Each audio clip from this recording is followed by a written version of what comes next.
las noticias en Televistazo con Alfonso Espinosa de los Monteros y Gabriela Baer.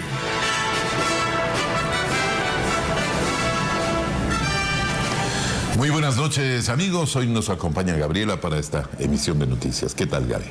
Alfonso, hola a todos. Es un gusto poder acompañarlos esta noche. Y empezamos desde Siria, donde la guerra interna y el conflicto político vuelven a ser críticos. La oposición en Siria denuncia que el ejército ha perpetrado una de las peores masacres contra la población civil. El Consejo de Seguridad de las Naciones Unidas se reunió de emergencia. Un ataque con armas químicas habría causado la muerte de más de 1.400 personas, incluyendo mujeres y niños. Habría ocurrido en un suburbio de Damasco, la capital del país. La ONU ha condenado los hechos que Pedro Jiménez resume a continuación. Los cadáveres eran agrupados y cubiertos con sábanas blancas. Niños tendidos en el suelo se convertían en la imagen más común tras el ataque denunciado por la oposición, mientras que decenas de adultos eran atendidos en los hospitales. Presentaban problemas respiratorios, mientras que los cuerpos de los fallecidos parecían intactos, sin señas de heridas por armas como en ataques anteriores, lo que llevó a grupos de activistas sirios a hablar de un bombardeo en el que se usaron armas químicas, productos altamente tóxicos, capaces de provocar muertes masivas entre la población concentrada en un sitio determinado, y este se produjo contra un barrio en los alrededores de Damasco. Hubo reportes respecto a que los síntomas presentados por los afectados son los típicos de la exposición al denominado gas sarín: problemas de visión, frío en las extremidades, espuma por la boca. Ese gas fue descubierto poco antes de la Segunda Guerra Mundial. Inodoro e invisible, ataca al sistema nervioso que regula todas las actividades del cuerpo humano, y una dosis de apenas medio miligramo es letal para los adultos. Las armas químicas están clasificadas como armas de destrucción masiva por la ONU y su producción y almacenamiento están prohibidas. Sin embargo, Siria es uno de los pocos países que no se ha adherido al tratado internacional. La Liga Árabe y el Consejo de Seguridad de la ONU llamaron a reuniones de emergencia, mientras que a través de los medios locales, el régimen del mandatario Bashar al-Assad negó el ataque y dijo que es una trama para engañar a la ONU, que precisamente hoy envió a un grupo de expertos en armas químicas para investigar denuncias anteriores.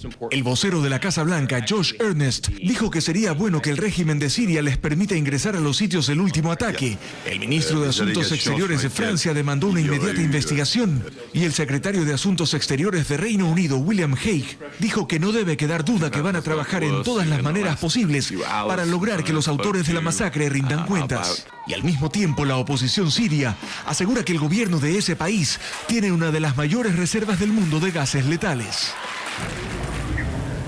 Continúa el paro en Colombia, afectando no solo a ese país, sino también a Ecuador. Hernán Higuera cruzó la frontera norte y se encuentra en el sector de Las Cruces, esto es en la vía Ipiales-Pasto, registrando precisamente los incidentes que genera esta medida. Hernán, buenas noches. ¿Cuál es la situación? A ver si nos describes.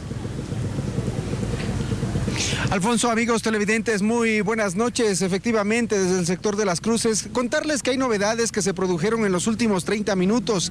El ministro del Interior colombiano, Fernando Carrillo, dio una advertencia y un condicionamiento para el diálogo con los dirigentes indígenas, campesinos y los transportistas que hace 3 días están en paro acá en Colombia. Les dijo que mientras no se despejen las vías y no retornen a sus comunidades, no se instalarán las mesas de diálogo. Y en ese sentido, algunos dirigentes han decidido retornar a sus comunidades y empezar a despejar las vías. Algunos están incluso informando a esta hora el alcance de este condicionamiento del gobierno y no quieren retirarse. Pero en el siguiente video les tenemos y les contamos cuáles son las consecuencias de estos 3 días de paralización tanto para Colombia como para el Ecuador. Veamos. Este es el sector conocido como Las Cruces, a 13 kilómetros de la frontera con Ecuador. Aquí se encuentra el primer gran bloqueo de vías. Camioneros indígenas y campesinos protestan contra el Tratado de Libre Comercio firmado por el gobierno colombiano hace un año con Estados Unidos. Humberto Tapia es lechero. Él dice que ha pasado el suficiente tiempo para darse cuenta que las importaciones le perjudicaron y por eso está en el paro. Nos cansamos de que ya no se puede vender, ya no hay quien nos compre nuestro producto lácteo y los costos también de producción son bastante altos para nosotros. Y con él, todos quienes se dedican a la actividad agropecuaria, pues la política económica del régimen del presidente Santos, dicen, ha abaratado los precios de la papa, de la carne, y para ellos representa pérdida. llevan 3 días en paro, duermen en carpas improvisadas y las provisiones de alimento les llega en suficiente cantidad. Tenemos para 3 meses. 3 meses. Sí, señor. Con radio en mano, muchos expectantes del resultado del diálogo entre sus dirigentes y varios ministros. Otros, como Arnulfo Lantala, buscan mediadores, como el presidente Correa. Nosotros sabemos que el presidente Correa también no está de acuerdo con las exportaciones de otros países que vengan a nuestros países colombianos, ni tanto como a Colombia, ni tanto como al Ecuador. Los camioneros protestan por los altos precios del combustible y por el incumplimiento de algunos compromisos del gobierno. Por hoy están al costado de las vías, pero no hay tránsito. Y mientras se desarrolla el diálogo, los policías y militares colombianos están expectantes de cómo se desarrolla la paralización. Mientras tanto, en el lado ecuatoriano, el comercio es el más afectado. Las pérdidas son millonarias, según lo asegura el presidente de la Cámara de Comercio, Nelson Cano. Llegan a unos $2 millones diarios. Basta ir al mercado principal de Tulcán y desde el lunes los comensales faltaron. Los comerciantes como Bélgica Paucar trabajan a pérdida. Antes del paro $100, 80. Y ahora vendimos $15 y $10 y $12. Florencio Irua es uno de los pocos comerciantes que abrió su granero, aunque nada tiene que hacer. Don Florencio, literal, de brazos cruzados. Sí, señor. Aquí estamos de brazos cruzados. No hay ventas. ¿Cuánto es la pérdida para usted? Unos $2.000 por lo poquito, pues que el negocio es pequeño aquí también. Transportistas y comerciantes son los más perjudicados y en los dos países se espera una pronta solución. De las imágenes que ustedes pudieron apreciar, ya quedan muy pocas personas en esta vía, en la vía Ipiales-Pasto, pues están empezando a retirar. Habrá que ver si mañana se retorna a la normalidad en el puente internacional de Rumichaca, en donde por hoy solamente vehículos livianos pudieron pasar tanto al Ecuador como hacia Colombia. Vamos a estar expectantes y por supuesto informando qué es lo que ocurre. Gaby, seguimos contigo. Buenas noches. Gracias, Hernán. Estamos pendientes. Ahora vamos a otro punto de Colombia con nuestra corresponsal Natalia Cabrera de Noticias Caracol para que nos cuente cómo se vivió este tercer día de manifestaciones en el vecino país. Adelante, Natalia. Hola, ¿qué tal? Muy buenas noches. En el tercer día de paro agrario en Colombia se realizó con el bloqueo de unas 20 carreteras principales y la participación de unas 36.000 personas que se manifestaron en contra de las políticas económicas del gobierno. En este día de paro, estas personas se han movilizado por las principales calles de las ciudades y también por las zonas rurales de todo el país. A continuación, el informe de Estefanía Carófilis. Aunque las autoridades colombianas hacen un llamado a la calma, en el tercer día de huelga indefinida en Colombia los manifestantes incendiaron buses y llantas para bloquear las carreteras, mientras la policía despejaba otras vías cerradas. Ganaderos, agricultores, comerciantes y cafeteros exigen más atención gubernamental, subsidios y otras demandas, que se suman a las de los camioneros, personal de la salud y mineros en 17 departamentos colombianos, siendo el de Nariño el más afectado. El gobierno nacional ha hecho las negociaciones con los TLC, el cual en este momento es el único sustento que nosotros tenemos y él nos está acabando lo poco que podemos subsistir. 93 personas fueron detenidas durante nuevos enfrentamientos entre los huelguistas y la policía. El gobierno de Juan Manuel Santos sostiene que no negociará bajo presión. Recalca que ha entregado $526 millones para los gremios del país y no descarta que haya intereses políticos por los cercanos comicios de 2014. Se espera que el paro agrario en Colombia continúe en los próximos días hasta que el gobierno no haga caso de los pedidos de los diferentes sectores de la economía. Este es un informe de Natalia Cabrera para nuestro canal aliado Ecuavisa. Muchas gracias, Natalia. El presidente de la República, Rafael Correa, denunció durante una entrevista televisada con corresponsales de la prensa extranjera que el gobierno ecuatoriano ha sido víctima de espionaje. Correa dijo tener pruebas de que teléfonos y correos electrónicos han sido intervenidos. Añadió también que los gobiernos argentino, colombiano y venezolano también han sido sujetos de espionaje. Hasta el momento no ha habido reacción por parte de esos países. Lo que sí le puedo verificar, porque obtuvimos la información, es que todas nuestras cuentas de correos han sido hackeadas, de nuestras teléfonos intervenidos nos pasó una fuente que participó en estas operaciones toda esa información, pero eran como núcleos diseminados, ni él mismo sabe dónde estaba el centro. Entonces seguimos investigando para ver quién dirigió este espionaje masivo, que es diferente al de Snowden, no es de Estados Unidos, pero se espió al gobierno de Santos, al gobierno ecuatoriano, al gobierno venezolano, al gobierno argentino, y tenemos ahí las pruebas. O sea, esto no es que estamos sospechando, no, nos pasaron los mails, todos nuestros mensajes, etcétera, ¿no? Hemos sido espiados permanentemente. El Consejo Nacional Electoral denunció mal uso de dinero público por parte de 4 organizaciones políticas. El fondo partidario fue usado para exámenes médicos y hasta cirugías, como una reconstrucción vaginal. El expresidente Lucio Gutiérrez reconoce un error al incluir esas facturas en los gastos de su partido. El informe será enviado a Contraloría, como nos informa Patricio Díaz. El presidente del Consejo Electoral se mostró indignado. Dice que 4 organizaciones políticas no utilizaron éticamente los recursos que les entrega el Estado en el denominado fondo partidario. Nos hemos encontrado con usos que no corresponden a lo que señala la ley. Por eso pidió a la Contraloría que investigue a Sociedad Patriótica, Izquierda Democrática, Pachacutic y MPD. Las 4 agrupaciones políticas recibieron en 2011 un total de $1.251.000. Según el artículo 355 del Código de la Democracia, estos recursos solo se pueden usar para propiciar actividades de formación, publicaciones, capacitación e investigación, así como para su funcionamiento institucional. Pero en el caso de Sociedad Patriótica, Paredes dice que se identificaron otros gastos. Son casi $20.000 que se destinan a gastos en medicinas y a una intervención quirúrgica. Allí estarían incluidos un examen prostático y hasta la reconstrucción de una cavidad vaginal. El líder del partido, Lucio Gutiérrez, reconoce una equivocación al incluirse ahí estas facturas. Se pueden haber pasado, y de lo que conozco, justamente el director financiero administrativo colocó ahí, sí, esta se nos ha pasado. Pero el presidente del CNE dice que hay más. $44.000 que se utilizan para utilizar el fondo y depositar en cuentas personales de algunos dirigentes. Según Lucio Gutiérrez, esto es un reembolso de gastos hechos previamente por la dirigencia del partido. En el año 2011, el fondo partidario nos dieron recién en el mes de octubre. ¿Cómo se podía mantener el partido? Pues entonces nosotros le prestamos al partido político para poder recorrer el país. Las organizaciones cuestionadas dicen estar de acuerdo con que Contraloría investigue para clarificar todo. Luis Villasís, director del MPD, asegura que no hay justificación para incluirlos en ese informe. ¿Por qué hemos sacado estas revistas? Estas son publicaciones del MPD que sacamos para la formación ideológica política de nuestra militancia. René Mollé, coordinador de participación política del CNE, adelanta el escenario en Contraloría. Puede establecer glosas. Contra las personas. Claro, contra el responsable del gasto. De hecho, la Contraloría, de ser el caso, puede determinar responsabilidades penales.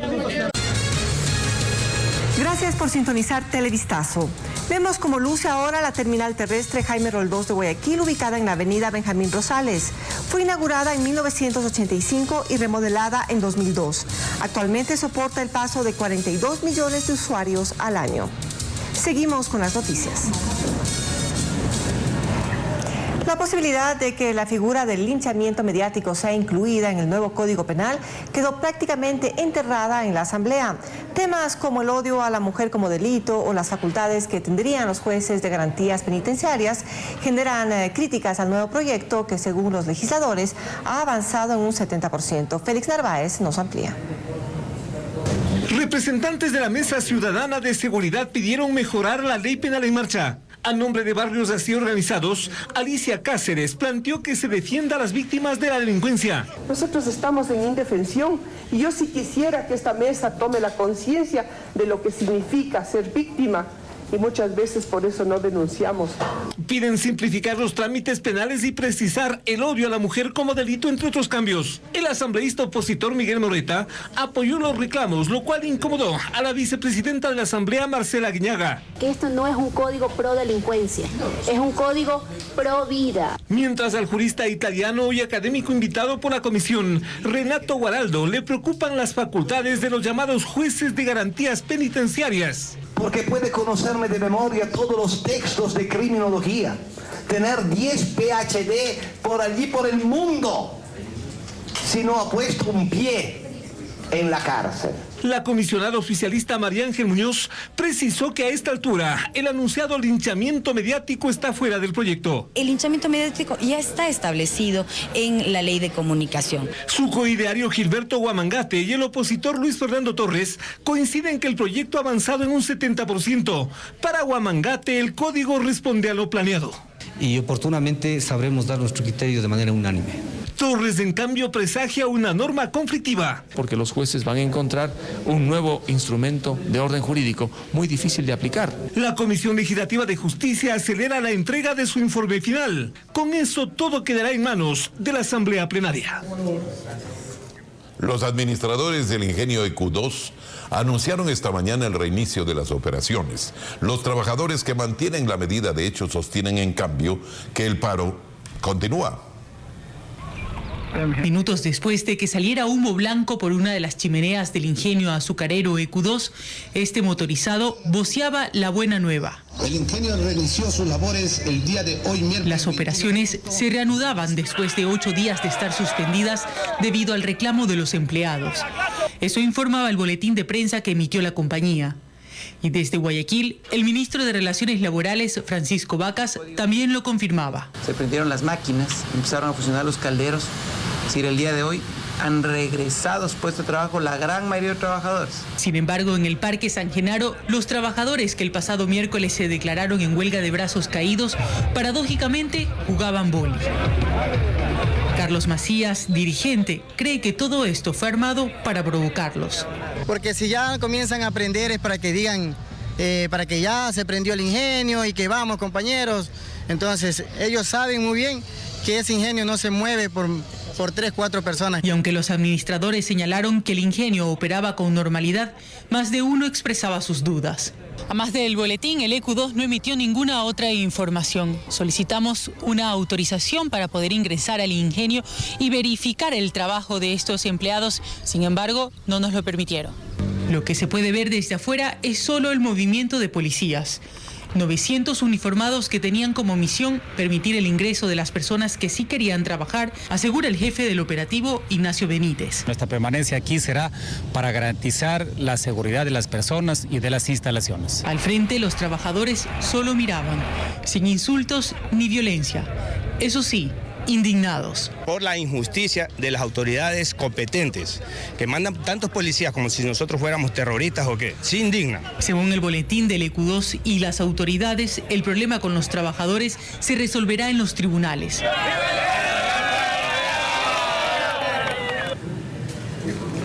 El alcalde de Guayaquil hace pocos minutos en cadena televisiva anunció que convocará a un concurso internacional para dragar el canal de acceso al puerto marítimo.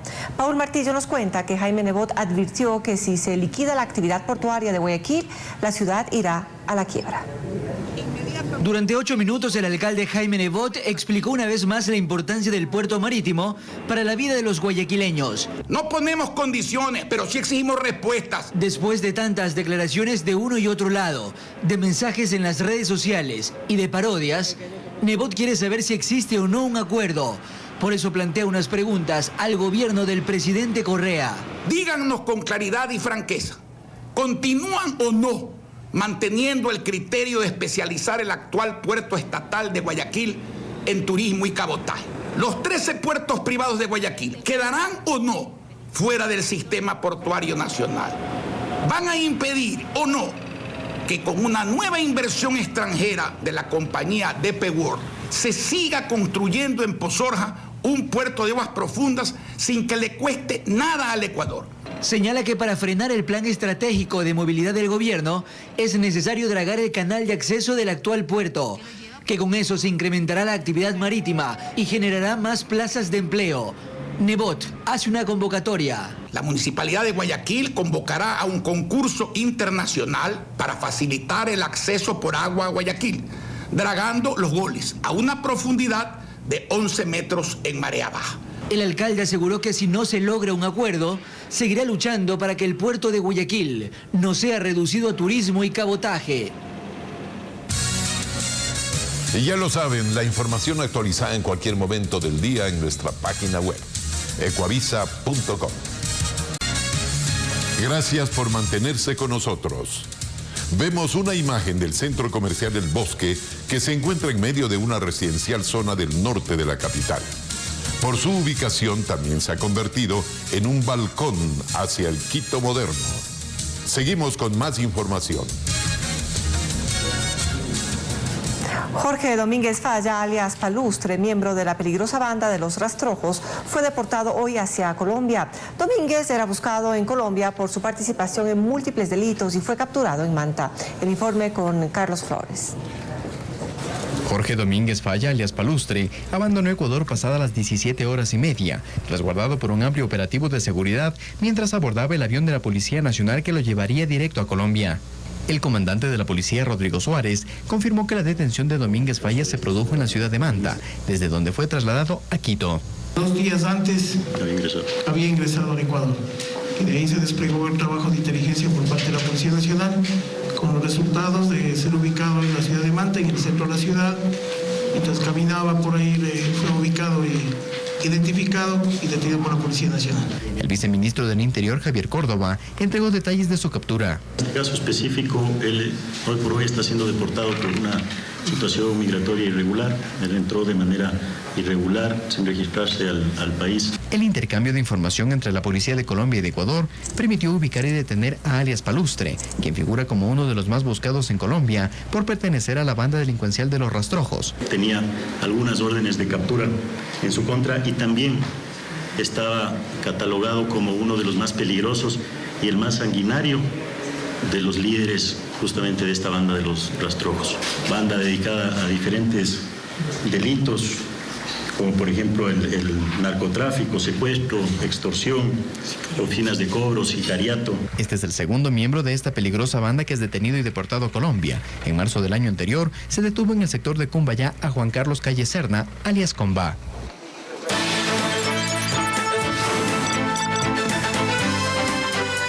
El gobierno egipcio ordenó que el expresidente Hosni Mubarak deje la cárcel y sea puesto bajo arresto domiciliario. Mubarak fue absuelto por un tribunal criminal de un cargo por corrupción, aunque tiene en su contra otros procesos pendientes. Revisemos ahora otras noticias internacionales. Colombia duplicó la extensión del Parque Nacional de Chiribiquete, ubicado en el corazón de la Amazonía, y prohibió la exploración y explotación minera y petrolera en esa región. Con la ampliación del territorio del parque colombiano, ubicado entre los departamentos de Caquetá y Guaviare, al sur del país, esta será la reserva natural más grande de la cuenca amazónica, con un área de casi 3 millones de hectáreas de una enorme riqueza biológica que contiene más de 11 especies endémicas de plantas. El soldado Bradley Manning, autor de las filtraciones de información militar y diplomática de Estados Unidos al portal Wikileaks, fue condenado a 35 años de cárcel. La pena inicialmente solicitada por el fiscal era de 90 años en prisión. Pero el abogado de Manning, David Combs, anunció que pedirá el perdón del presidente Obama para su cliente, argumentando el tiempo ya cumplido en prisión desde finales de mayo de 2010. Buenas noches, bienvenidos a los deportes. En el Estadio Vicente Calderón se jugó la primera final de la Supercopa de España. Atlético de Madrid y Barcelona dividieron honores. La Supercopa de España en acción, Simeone frente al Tata Martino. El Atlético de Madrid recibió al Barcelona. Los colchoneros, después de esta magistral jugada, lograrían la primera conquista al minuto 11. El ex Barça, David Villa, empalma su remate con pierna derecha y el balón termina en el ángulo. Así se fueron al descanso. Cambios para la segunda etapa en el equipo del Barça. Salió Messi, ingresó Fábregas. Posteriormente ingresó Neymar, que con golpe de cabeza ponía las cosas 1-1. Certero el cabezazo del brasileño. La revancha será la próxima semana. Y hace pocos minutos comenzó el encuentro en el Estadio Nacional de Santiago, donde Independiente José Terán enfrenta a Universidad de Chile. Esto por el marco de la Copa Sudamericana de Fútbol. El marcador en estos momentos, jugando 8 minutos exactamente, se encuentra 0-0. La vuelta de esta serie se va a realizar el 29 de agosto en la ciudad de Sangolquí. En el tenis, Ecuador ya tiene definido el equipo Copa Davis que jugará contra Suiza en septiembre. El capitán Raúl Viver dio a conocer a los 4 jugadores, entre ellos un debutante. José Vicente Ponce nos cuenta más.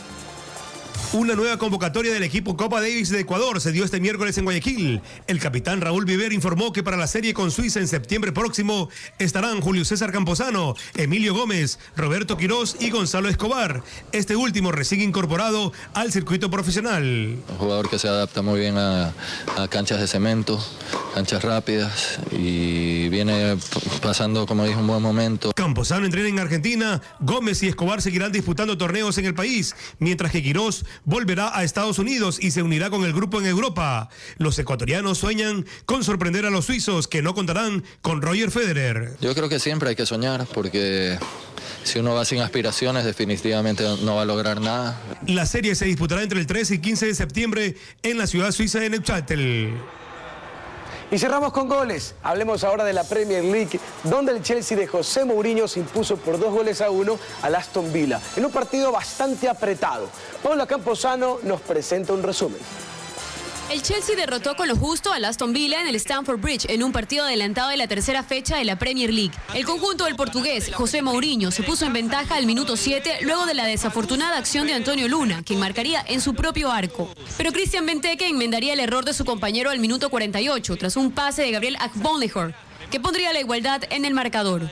Después del entretiempo, el Chelsea volvió a apretar en busca de la victoria y la encontró a los 73 minutos, luego de un saque de Frank Lampard, que aprovecharía Ivanovic con un remate de cabeza, pondría el 2-1 definitivo.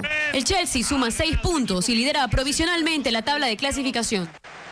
Amigos, buenas noches, soy Samantha Mora y les doy la bienvenida a Gente. Hablaremos de una mujer que ama el rock. Se trata de Diana Cárdenas, que ha dedicado 31 de sus 48 años a este género. María José Hidalgo nos la presenta. Veamos.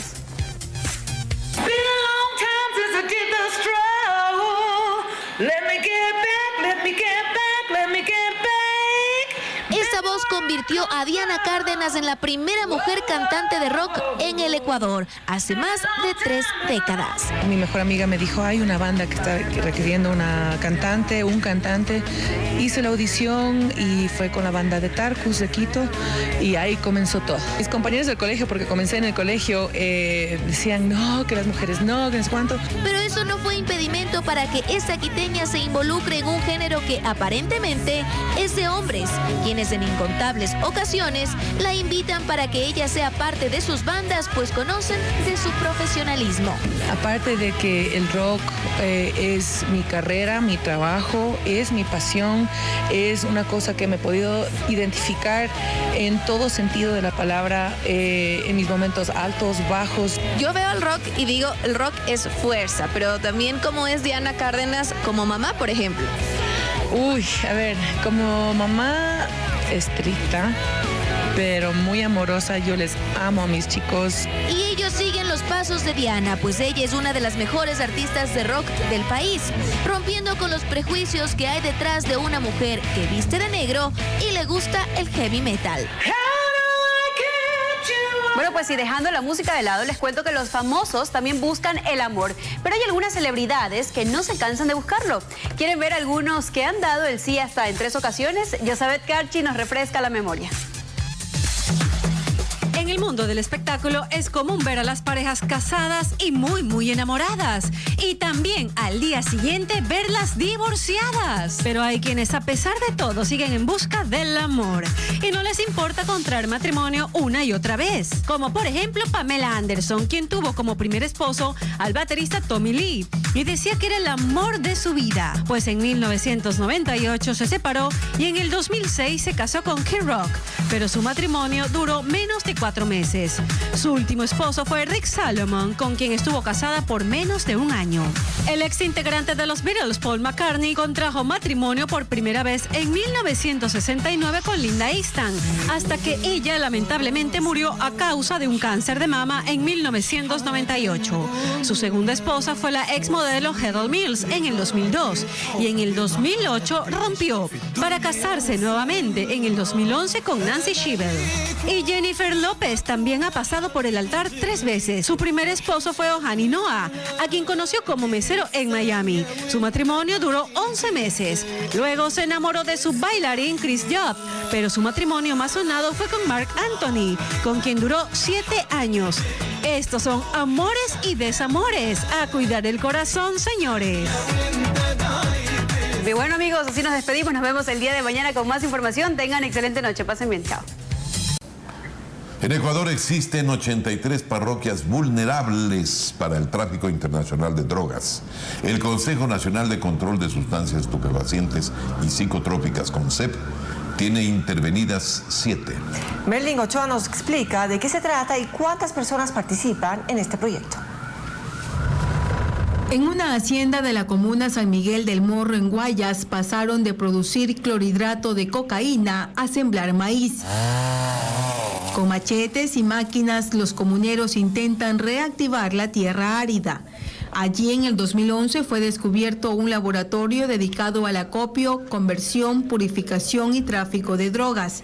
Las tierras fueron incautadas por el CONSEP y ahora la comunidad trabaja para cosechar en el mismo lugar 16.000 quintales en cultivos de ciclo corto. Una comuna muy abandonada, entonces nosotros hemos llegado a unir a toda la población para que se unan al proyecto.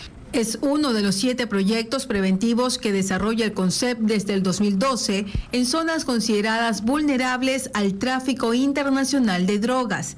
El representante del proyecto asegura que en el país existen 83 parroquias de las provincias de Esmeraldas, Manabí, Guayas, Galápagos, Sucumbíos y El Oro, consideradas de riesgo. 15 de ellas son codiciadas por narcotraficantes. Son zonas donde se han encontrado o laboratorios o centros de acopio, o es considerado una ruta de tránsito, o es de difícil monitoreo, o tiene frontera internacional, por ejemplo. Dependiendo del caso, el CONSEP se incauta de los bienes y luego de un intenso estudio y socialización con la comunidad, entrega el bien a la población. 5.000 personas son las primeras beneficiarias. Las autoridades aseguran que los productos de las cosechas están garantizados por convenios internacionales. Lanzamos una iniciativa de una certificación para los productos que salen de estos proyectos, que fue presentada en Naciones Unidas en una sesión en Viena, y ya ha sido aceptada por todo el mundo. La mayoría de estas zonas son acechadas por los narcotraficantes, no solo por estar estratégicamente ubicadas para el envío de drogas, sino también porque son comunidades con el 80% de necesidades básicas insatisfechas. En una siguiente emisión les presentamos cómo se financian estos proyectos. Son lugares donde se ha encontrado drogas pertenecientes a peligrosas mafias y carteles internacionales. Atención, tenemos una noticia de última hora. Tras de más de 24 horas de deliberación, finalmente el tribunal dictó sentencia en el juicio contra un policía del GOE, Grupo de Operaciones Especiales de la Policía Nacional, acusado de una de las 5 muertes ocurridas el 30 de septiembre del 2010. En la Corte Nacional se encuentra Jacqueline Rodas para contarnos la decisión. ¿Cuál es, Jacqueline, por favor?